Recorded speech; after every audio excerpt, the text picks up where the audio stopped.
یہ جن بیماریوں کے تعلق سے ہم کہہ رہے ہیں یہ اچانک نہیں آئی ہمارے معاشرے میں. یہ ایسا نہیں کہ آج صبح آئی ہے اور شام میں اس آگ کو بجھانے کے لیے ہم فائر بریگیڈ کی طرح آ چکے ہیں. آسانی سے نہیں. عمان کی ایک تصویر میں نے دیکھی کہ آج سے 100 سال پہلے وہاں بچیوں کو چھوٹے کپڑے پہنائے گئے اور وہ برقع پوش ماؤں کے ساتھ چھوٹے اور شارٹ لباس میں چل رہی تھی. 100 سال کے بعد تاریخ بدل گئی ہے. اب وہ جو ماؤں کے ساتھ جو چل رہی تھی وہ 80 اور 90 سال کی ہو گئی ہیں، مگر ان کا لباس چھوٹا ہوتا گیا، کبھی بڑھا نہیں. یہ ایک دن میں نہیں. کفر 3 درجے میں، برائیاں 3 درجوں میں آیا کرتی ہے. سب سے پہلا درجہ اسلام کے کسی شعبے سے، شریعت کے کسی حکم کے تعلق سے آدمی کے دل میں اگر بوجھ آ جائے، نعوذ باللہ، ہم اللہ سے معافی چاہتے ہیں، بات سمجھ میں آئے یا نہ آئے، شریعت کے احترام کا جذبہ بچپن میں والدین اپنی اولادوں کے دلوں میں داخل کر دیں، ان بلٹ کر دیں. کسی آدمی، کفر پہلے نہیں آتا، کفر 3 درجوں میں آتا ہے. پہلا درجہ یہ ہے کہ شریعت کے کسی حکم کے تعلق سے دل میں بوجھ آ جانا. توجہ فرمائیے، شریعت کے کسی حکم کے تعلق سے نعوذ باللہ دل میں بوجھ آ جانا، چاہے ہم کسی کو بیان نہ کریں.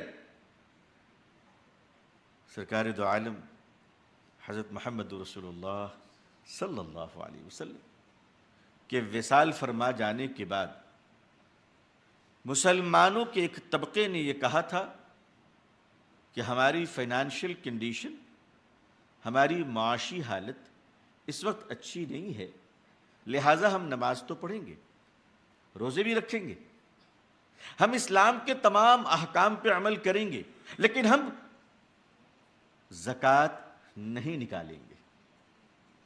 سیدنا حضرت ابو بکر صدیق رضی اللہ تعالیٰ عنہ نے اس میں گفتگو، مفاہمت، آپس میں ایک دوسرے کو سمجھانے، آپ نے اس ہیلے سے کام نہیں لیا. آپ توجہ فرمائیں کہ آپ نے کسی ہیلے سے کام نہیں لیا، کسی حکمت و تدبر کا اعلان نہیں فرمایا. آپ نے فرمایا سنو، اگر جس پر واجب ہے زکوٰۃ، اگر وہ زکوٰۃ نکالنے سے انکار کرتا ہے، بات تو طویل ہے کہ اونٹ اور رسی، میں اختصار میں کہہ رہا ہوں کہ توجہ فرمائی، کسی حکمت و مصلحت نہیں، گفتگو، سمجھوتا، کمپرومائز، انڈرسٹینڈنگ. فرمایا نہیں، اگر جس پر واجب ہے، اگر اس نے شریعت کے حکم پر عمل سے انکار کیا تو ابو بکر اس کے ساتھ اعلان جنگ کرتا ہے. ابو بکر اس کے ساتھ اعلان جنگ کرتا ہے. اس کا مطلب آپ سمجھ رہے ہیں یا میں سمجھ رہا ہوں؟ آپ تو یقیناً سمجھ رہے ہوں گے، مجھے سمجھنے کی ضرورت ہے. اس کا مطلب یہ ہوا کہ اگر دل کے اندر بھی کسی شریعت کے حوالے سے ایک ذرا سی بوجھ آ گئی تو اپنے چھپے ہوئے شیطان اور نفس کے ساتھ اعلان جنگ کر دیجئے، ورنہ خطرہ ہے کہ نعوذ باللہ کہیں موت کفر پہ نہ ہو جائے. یہ پہلا حصہ ہے کہ شریعت کے تئیں کسی بات کے تعلق سے دل میں بوجھ آ جانا. دوسرا درجہ کہ ایک عرصے کے بعد وہ اپنے شریعت کے اس بوجھ کے تعلق سے لوگوں میں ذہن سازی کرنا شروع کرتے.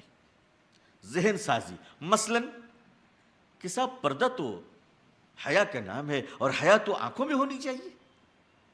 کتنا خوبصورت فلسفہ ہے یہ کہ حیا تو آنکھوں میں ہونی چاہیے. حیا کا لباس سے کیا تعلق؟ نعوذ باللہ من ذالک. آپ اندازہ کیجئے بھائی، گاڑی کی ڈرائیونگ کا تعلق تو اپنے ہاتھ کی قوت سے ہے، اپنی بہترین پریکٹس سے ہے. آخر یہ گاڑی کے تعلق چلانے کے لیے یہ ٹریفک رول کی کیا ضرورت ہے؟ ہم چاہے لیفٹ میں چلیں یا رائٹ میں چلیں، ہمیں ڈرائیونگ اچھی آنی چاہیے. آپ بتائیے دنیا کا کوئی نظام ٹریفک کیا آپ کے اس لاجک کو تسلیم کرنے کو تیار ہوگا؟ کسی ملک میں لیفٹ ڈرائیو ہے، کسی ملک میں رائٹ ڈرائیو ہے، لیکن اگر آپ اس ملک میں ڈرائیونگ خود کر رہے ہیں تو آپ کو وہاں کے قانون کی پابندی کرنی ہوگی. ایک ملک کی سڑک پہ چلنے کے لیے اگر وہاں کے نظام ٹریفک کا احترام لازم ہے تو اللہ اور اس کے رسول صلی اللہ علیہ وسلم کے حکم کو تسلیم کرنے کے لیے کیا ہم اپنے لاجک کی آوارگی کی بھیٹ چڑھا دیں اسے؟